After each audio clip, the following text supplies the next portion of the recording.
Cubase tutoriel numéro 3. Dans le tutoriel numéro 3, on va apprendre les fonctions de base de Cubase. Donc, 3 touches pour commencer. F2. F2, c'est la barre de transport. Alors, dans la barre de transport, on a d'abord et avant tout les locateurs. Les locateurs servent à partir de où tu veux commencer à faire ton travail jusqu'à la fin. Donc, disons que je veux travailler la section 1 à 7. Je peux aller mettre mes locateurs comme ça et aller jusqu'à 7. D'abord, il y a une affaire qu'il faut que je set. Voilà. Alors, de 1 à 7.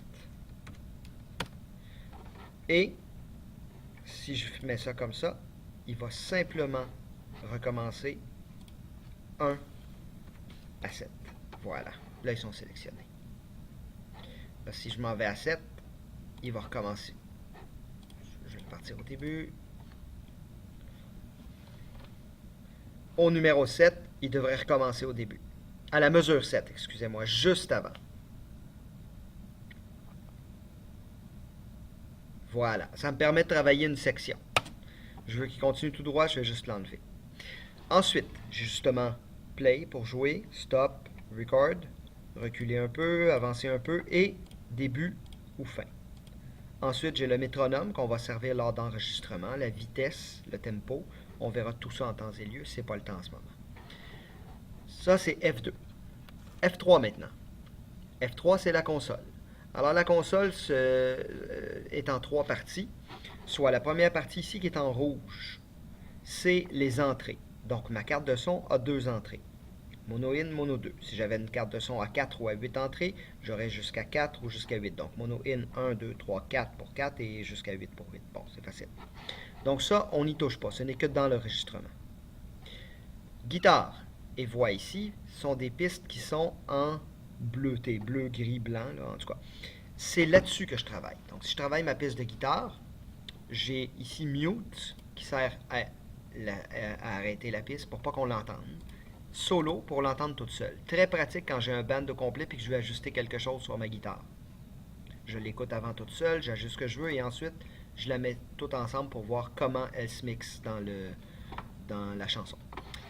Ici, gauche-droite, on n'y touchera pas pour l'instant. En haut, ici, ce son.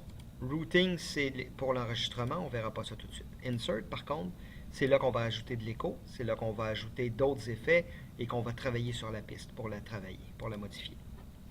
Ensuite, on a EQ, qui est l'égalisateur de son. Si je clique dessus, ça ouvre. Voilà. Comme ça. Et là, je peux faire toutes sortes de choses. Je veux l'annuler. Bouton de droite, charger pré-réglage et je le fais reset, qui va la ramener à 0. Très bien. En dessous, j'ai strip qui est autre chose, j'ai send qui est autre chose. On ne le verra pas tout de suite non plus. Si je m'en vais à droite complètement, j'ai la sortie. C'est une sortie stéréo master. Donc, c'est par là que mon volume général sort.